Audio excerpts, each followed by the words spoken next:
Hindi sinagot ni Lebron ang tanong regarding kung ito na ba ang huling game niya bilang Lakers. Napangiti na lang doon si Lebron. Ayon sa kanya, ayaw niyang matapos ang kanyang NBA career na hindi nakikipag-compete at masabing okay lang yung season. Ang focus muna ngayon ni Lebron makapagpahinga para sa paparating na basketball camp sa Las Vegas. Ito naman para sa Olympics sa July 26.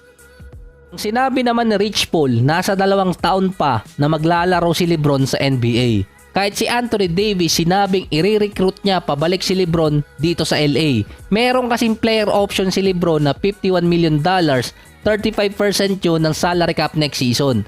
Ang ultimate goal di umano ni Anthony Davis ay maging contender ulit ang Lakers sa susunod na taon.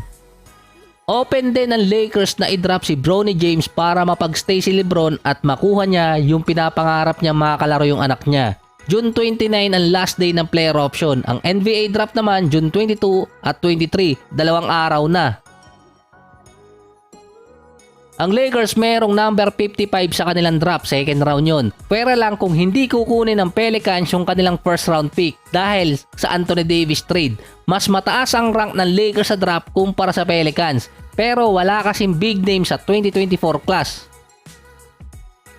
Si Darvin Ham naman malamang mapalitan bilang head coach ng Lakers ayon yun sa mga headline. Pero kung pagbabasihan yung report ng The Athletics, merong mga stakeholder ang hindi gustong bumalik si Darvin Ham bilang head coach. I-reassess pa nila bago mag-decide. Ang report na yan after ng Game 5. Pero prior ng game ang sinabi doon sa report ni Woj, open naman bilang head coach si Mike Budenholzer na napag-champion ang Milwaukee Bucks. Pero hindi kinukuha or kinonsider na kapalit para dito sa Lakers. Ang particular reason nun, ayaw gumastos ng malaki ng LA pagdating sa coach. Si Darvin Ham nasa $5 million per year ang contract sa LA bilang head coach. Si Coach Mike nasa $8 million naman sa Milwaukee Bucks bago siya tinanggal. May natitira pa sa kanyang $16 million na binabayaran pa rin sa kanya ng Bucks. $3 million difference ang contract ni Coach Darvin Ham at ni Coach Mike. Kahit tanggalin nila si Darvin Ham na ang motto, health is wealth, na sinisipa yung mga players niya nagka-injury, walang dyo talaga. So far, 12 players pa ang nasa Lakers. Ito yung may mga kontrata. Kasama si Lebron, nasa 5 ang may player option doon. Isa pa si D'Angelo Russell na malamang nakadepende sa magiging desisyon ng Lakers kung i-decline niya or hindi yung contract. Openly kiniriticise ng mga player si Darvin Ham dito sa LA. Pero sa lahat ng coach na nag-handle sa Lakers na nandun si Lebron, tanging si Darvin Ham lang yung kinaya yung task.